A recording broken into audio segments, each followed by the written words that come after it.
vi en redes sociales y vi el ánimo muy, muy decadente, pues con las cosas que pasaron, con este asunto de que de pronto sentíamos muchos que había la esperanza de que Alejandra Morán, estas familiares políticas de Gertz Manero, quedaran libres. A mí me pareció una decisión como salomónica a la mala de parte de la Suprema Corte, de que ni para uno ni para el otro, ¿no? Como para lavarse las manos ellos. Yo siento que estamos en una etapa en que las instituciones están empezando ya a apestar, a podrirse, a que la gente que está en esas instituciones, hay muchas instituciones, pero estas que son clave, la Fiscalía, la Suprema Corte, las cámaras, en este caso hasta la Cancillería, es tal el nivel de presión que tienen de parte del Ejecutivo, es tan omnipresente el Ejecutivo para la toma de decisiones, que lo que vimos en el caso de Marcelo Ebrard, esto de que lo hayan cuestionado hoy en la tarde y él no haya querido hablar del tema, de su tema, es una especie como de agravio no solo para él, para nosotros también. Es ¿por qué te quedas callado? Porque hay un ente, el Ejecutivo Federal, que lo abarca todo, que genera presiones, es un Java de Hot, eso es el espíritu autoritario, el espíritu dictatorial, el espíritu de yo tomo todas las decisiones. Ok, ya lo sabíamos desde antes. Y aunque tome todas las decisiones, el asunto es que como las está tomando tan mal, empieza a podrirse el entorno y empieza a generar una presión entre ellos mismos, que una de las cosas que va a terminar pasando, y lo dijo en la mañana el propio presidente cuando, este video no se lo voy a poner, pero lo pusimos en la foja, cuando habla López Obrador de la traición a Peña. Y se ve reflejado en esa traición. Él dice, es que a mí, el día que nos fuimos a comer, cuando yo era presidente electo y él era presidente constitucional, él me dijo que lo habían traicionado, que les había dado contratos, que si la prensa, y que lo habían traicionado. Es que, por el amor de Dios, ¿quién más que ellos podría saber de traiciones? Si los políticos son expertos en la traición, ¿qué entonces? ¿Con el dinero público se compran lealtades? ¿Con el poder público, con el poder político se compran lealtades? Entonces no son lealtades, ¿verdad? Si la compras, no es lealtad. Si dejan de pagar, eso no es lealtad. Sin embargo, lo que yo veo en el entorno de López Obrador es esto, es un hombre muy miedoso y lo refleja siendo cada vez más autoritario, cada vez más violento. Ha escogido entre su entorno cercano a gente como Gertz Manero, a gente como Manuel Bartlett, y quienes no se adaptan mucho, ¿no?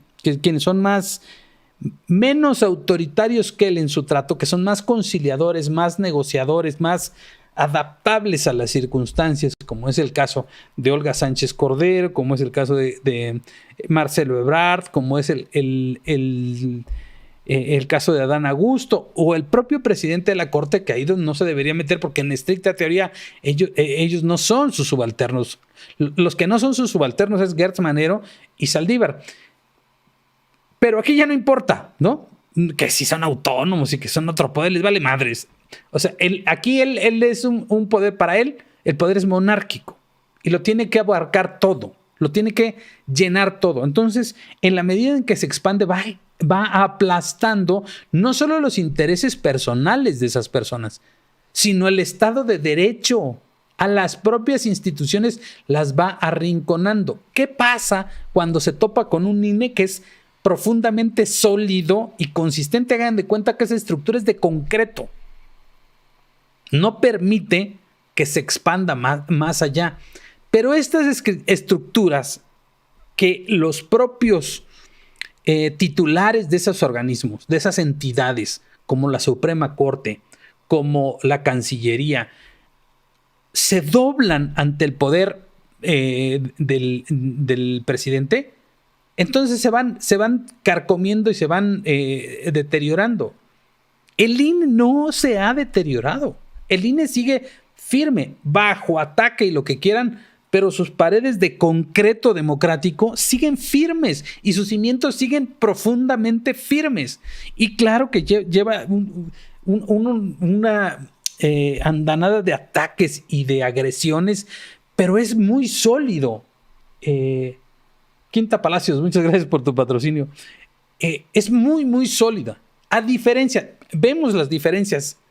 Ahora, ¿qué va a suceder? Claro, tenemos que iniciar a partir del 10 de abril una campaña nacional permanente en defensa del INE, porque lo que viene a continuación ante el fracaso de la consulta de revocación de mandato, fracaso para él, lo que va a venir van a ser todavía más ataques. Ok, si ahorita nos estamos conteniendo hasta cierto punto, nos estamos organizando, en ese momento tenemos que salir en una defensa abierta del INE, porque entonces va a venir pues todo este proceso de sucesión al menos del presidente del INE, y ahí es donde tenemos que meter la presión.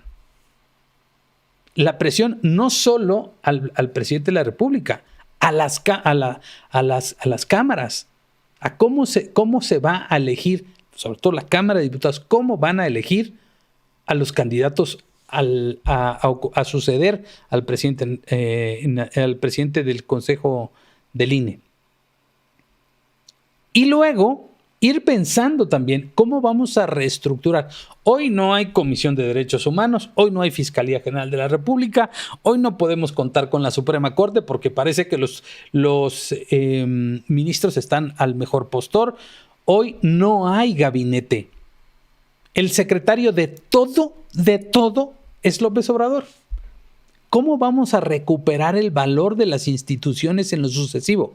Primero, no tenemos por qué acostumbrarnos a que las cosas sean permanentemente así. Entendamos que esto es una anomalía y que el hecho de que haya sucedido una vez, lo único que nos puede indicar es que no puede volver a suceder y que debemos poner los candados necesarios. Y les voy a decir que los candados necesarios existen.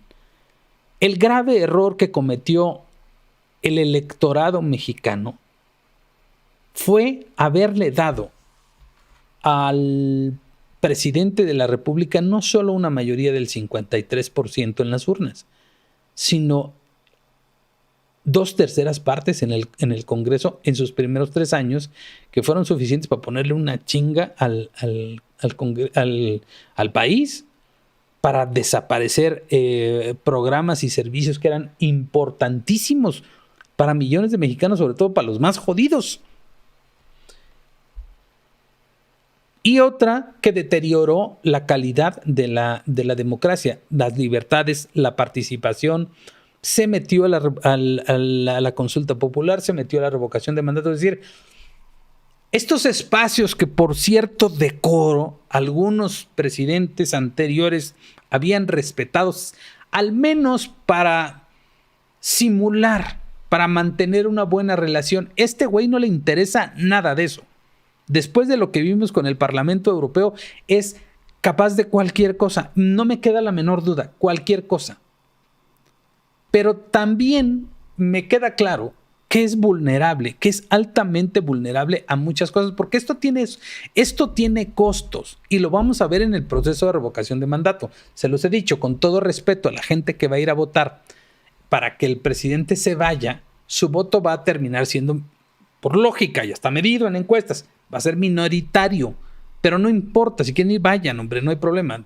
Es decir, es levantarse, irse, háganlo si quieren, yo no tengo problema.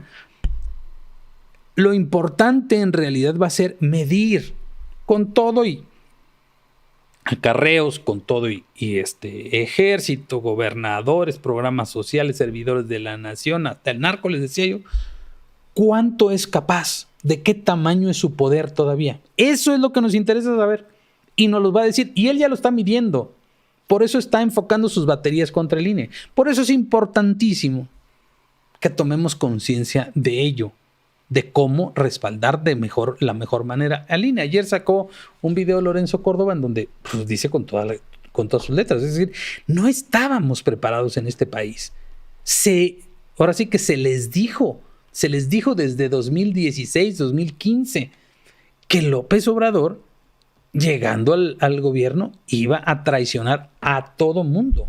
Iba a traicionar a todo mundo. Y me refiero a traicionar a todo mundo porque no cumplió ninguno de los compromisos que hizo con otros.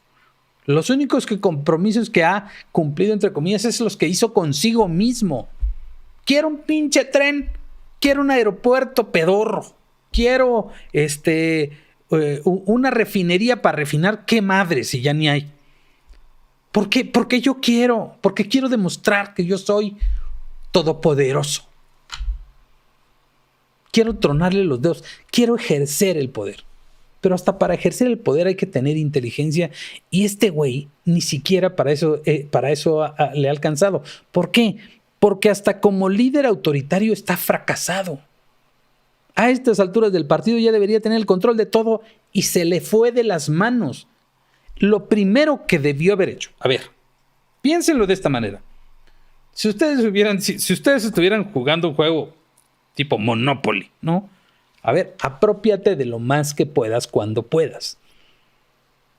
Gana el juego. ¿Qué es lo primero que hubiera? A ver, pónganse maquiavélicos, pónganse así perversos, así como cuando de niños jugamos el turista y querías agandallar todo, ¿no? El juego que une a la familia, no el Monopoly, que destruye familias. Tienes una baraja de instituciones frente a ti que ya el Congreso ya lo tenía, ¿no? El Senado no, pero la Cámara de Diputados sí. Ok, me voy a hacer de la Suprema Corte. Pero el punto clave cuando tenías la mayoría en el Congreso era ir por el INE. Me va a alcanzar para después. Sí voy a poder. Se chingó. No lo hizo en su momento, se jodió. No puedo decir que esto no pueda pasar, todo puede pasar en este país, pero las posibilidades reales de que López Obrador tome control del INE son minúsculas. Sobre todo porque lo pongamos en este escenario real, cada vez va a tener menos poder porque cada vez va a tener menos resultados. Y tres cosas que lo van a hacer reventar. Va a ser, desde luego, y vamos a estar hablando de eso el próximo lunes aquí, sin duda alguna, del gran fracaso que va a ser el aeropuerto. ¿Por qué? Pues porque ¿quién chingados va a ir hasta allá? 2 horas 40 minutos para llegar de aquí a Santa Lucía. Aunque tuviera 400 pinches vuelos por hora, ese aeropuerto, ¿cómo llegas hasta allá? Ya con eso le diste en la madre. No va a funcionar. Y si encima tiene 8 pinches vuelos y el único internacional es un vuelo fantasma a Venezuela, pues no mames. No va a funcionar. Ese se lo van a restregar todo el mundo en la cara. Es que no puedes hacer como lo hicieron algunos medios, decir, es que tienen que venir a ver. Estoy gratamente sorprendido. Pues sí, cabrón. Pues te pudieron haber hecho el aeropuerto más bonito que gustes y mandes. Pero el de Tuxtla tiene 3 o 4 veces más vuelos que los que va a tener el aeropuerto el mejor aeropuerto del mundo, no mames. ¿Cómo van a ocultar eso? ¿Cómo van a ocultar que la pinche refinería no va a refinar ni madre? Porque no hay petróleo que refinar. Van a tener que seguir comprando porque la mayoría del petróleo que se extrae en México es petróleo que no sirve para hacer gasolina. Es crudo pesado. Y por el amor de Dios, el Tren Maya no va a ser rentable a menos que metan su cuchara los empresarios en la zona turística. Pero ¿quién chingados va a viajar de Palenque a Campeche? Ya no digas porque no puedan o no quieran. Pues es que no hay mercado para esa zona. No hay. ¿Por qué te irías en un tren caro? no tiene razón de ser, pues no es rentable. Son fracasos que vamos a ir viendo poco a poco y que lo van a ir desgastando. ¿Por qué? Porque tenía que haber hecho otras cosas para que las cosas funcionaran y no las hizo. ¿Por qué no las hizo? Porque no sabe cómo hacerlas.